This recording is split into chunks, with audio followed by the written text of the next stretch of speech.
गांधी मैदान में बड़ी रैली कर रहे हैं, एकजुट कर रहे हैं, क्या मैसेज देंगे? मैसेज यही देंगे कि भाई आगे आने वाले समय में अति पिछड़ा को उचित सम्मान मिले, उसी के लिए प्रयास किया जा रहा है। पहले स्वर्णों की पारी थी, उन्होंने खेल ली। उसके बाद यादवों की पारी आई, 15 साल उन्होंने भी खेल लिया। उसके बाद लौकुश की पारी आई, कोयरी कुर्मी ने खेल लिया। अब अति पिछड़ों की बारी है। क्या तो आपकी बहुत बड़ी है, लेकिन एकजुट कैसे? हम लोग कोशिश तो कर रहे हैं, कम से कम 7-8 लाख लोग आए। किस तारीख को किया? अप्रैल के फर्स्ट वीक में किया। कहीं नहीं जाने वाले हैं, इसलिए कि जाने के बाद सिर्फ धोखा ही मिलना है। और ये लोग बाघ हैं, जिसके पास जाएंगे वो हम लोग खा जाएगा।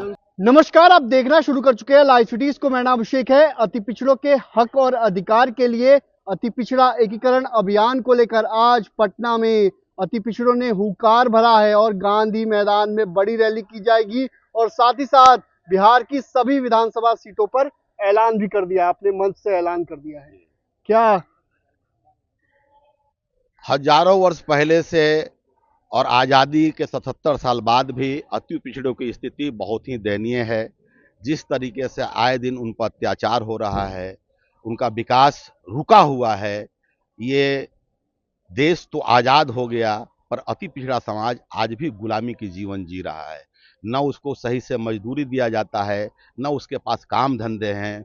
और बाकी जिन भी समाजों का सरकार शुरू से रहा है, उनका विकास हुआ है, लेकिन अति पिछड़ा समाज बहुत ही गरीब, निर्धन, और उनके पास रोजगार के लिए न संसाधन है, न कोई सिस्टम है। इसलिए बहुत ही गरीबी की जीवन जी रहे हैं। इसलिए उनके विकास के लिए, उनको आगे बढ़ाने के लिए, जब तक बिहार में अति पिछड़ों की सरकार नहीं बनेगी और उनकी सरकार में भागीदारी नहीं होगी, तब तक उनका विकास संभव नहीं है। आपने कहा कि अति पिछड़ों की हत्याएं की जा रही हैं, जगह जगह हत्या, लूट जैसी वारदातें हो रही हैं।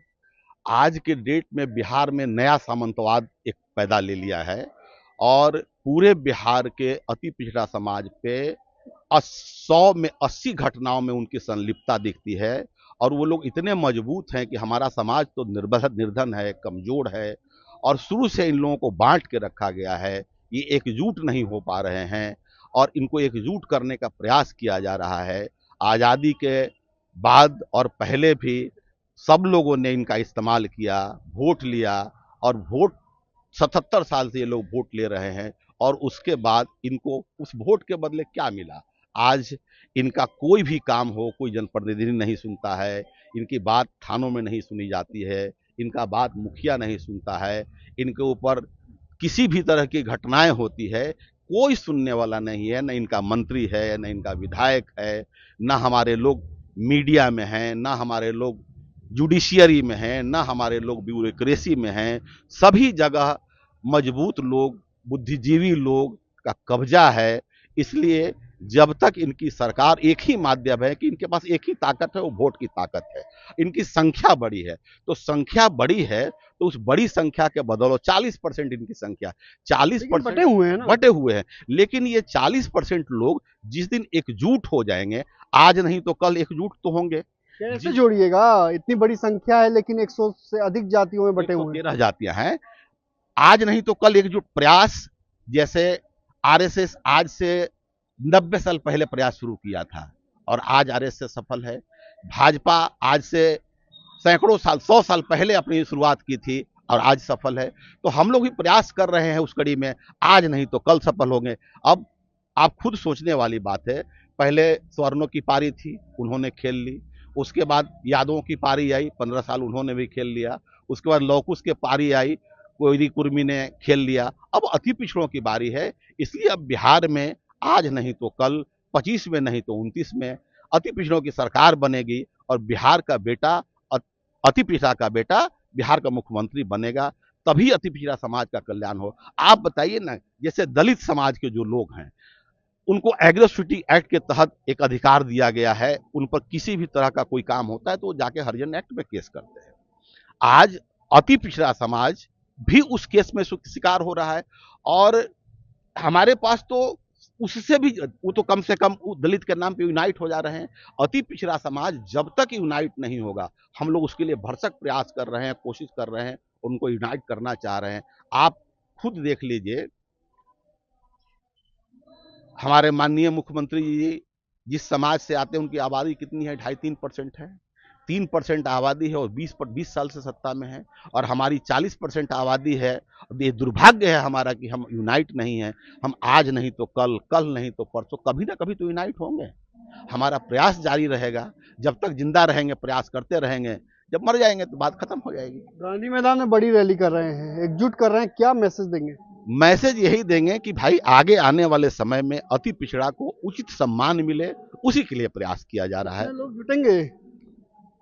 हमारी कोशिश तो है कि आज तक जितनी भी रैलियां हुई है उससे भी ज्यादा भीड़ इकट्ठा हो। ये कहना तो बहुत मुश्किल होगा कि कितने लोग आ पाएंगे। संख्या तो आपकी बहुत बड़ी है, लेकिन एकजुट कैसे? हम लोग कोशिश तो कर रहे हैं कम से कम 7-8 लाख लोग आए। किस तारीख को किया जाएगा? अप्रैल के फर्स्ट वीक में किया जाएगा। फर्स्ट वीक में? अप्रैल के फर्स्ट, अभी डेट अनाउंस नहीं किया गया है। हम लोग कल बैठक करेंगे, कल बैठक में डेट अनाउंस करेंगे। अप्रैल के फर्स्ट वीक में करेंगे, यही हम लोगों की कोशिश है। और हम लोग जितने भी पॉलिटिकल पार्टियां हैं, जितने भी सरकार में लोग हैं, उनको आगाह कर रहे हैं कि आप लोग, जैसे लालू जी की पहले सरकार थी तो सिर्फ यादव और मुस्लिम के बल पर सरकार थी, अति पिछड़ा वोट उनके साथ गया था। और अब लालू जी चाहते हैं कि सिर्फ अति पिछड़ा, सिर्फ यादव और ये मुस्लिम के बल पर सरकार बना ले।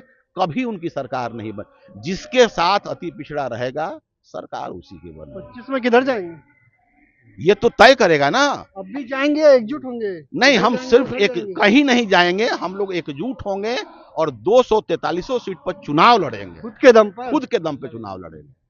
हम लोग कहीं नहीं जाने वाले हैं, इसलिए कि जाने के बाद सिर्फ धोखा ही मिलना है। और ये लोग बाघ है, जिसके पास जाएंगे वो हम लोग खा जाएगा। स्वराज भी तो है, वो भी खा जाएगा, क्योंकि वो तो बेचारा अभी अपने अधर में है। देखेंगे परिस्थिति क्या बनेगी। लेकिन ये जो बड़ी पार्टियां हैं, भाजपा है, राजद है, इन लोगों के पास तो हम लोग कभी नहीं जाएंगे, क्योंकि ये लोग खा जाएंगे हम लोगों को। इन लोगों का पैसा है, ताकत है, सिस्टम है। और हमारा समाज तो कमजोर समाज है, पैसा के बल पर खरीद लेंगे, कुछ प्रलोभन देके उसको तोड़ने का प्रयास करेंगे। उन लोगों के पास बहुत तंत्र है, हम लोग तंत्र विहीन आदमी है। हम लोगों के पास सिर्फ और सिर्फ जनसंख्या है, और उसको हम लोग एकजुट करने का प्रयास करें। वोट की ताकत दिखाएंगे? एकदम दिखाएंगे। उसी वोट पर ना ये लोग 77 साल से राज कर रहे हैं। वोट हमारा और राज्य तुम्हारा, ये कब तक चलेगा? एक दिन तो इसका अंत होगा, आज हो, कल हो, परसों, कभी ना कभी तो अंत होगा। अंत करना है। शुरुआत हो गई ना? शुरुआत तो हो गई है, अब आगे आगे देखिए क्या होता है। तो शुरुआत हो गई है, मुकुल आनंद ने शुरुआत कर दी है और साफ साफ कहा है अति पिछड़ों की सरकार अब बनेगी और अति पिछड़ा ताकत दिखाएंगे। बड़ी संख्या में अति पिछड़ों को एकजुट किया गया है और साफ साफ कह रहे हैं मुकुल आनंद कि हमारे साथ अत्याचार होता है, हमारे समाज के लोगों की हत्या होती है, लूट होता है समाज के साथ, और ये सब मनुवादी विचार के लोग करते हैं। ऐसे में अब जरूरत है अति पिछड़ों को एकजुट करने का, और गांधी मैदान में 7 से 8 लाख लोग भरे जाएंगे। अति पिछड़ों की ताकत दिखाई जाएगी गांधी मैदान में। तो बिहार विधानसभा चुनाव से पहले अति पिछड़ों ने भी ऐलान कर दिया है। बने रहिए लाइव सिटीज के साथ।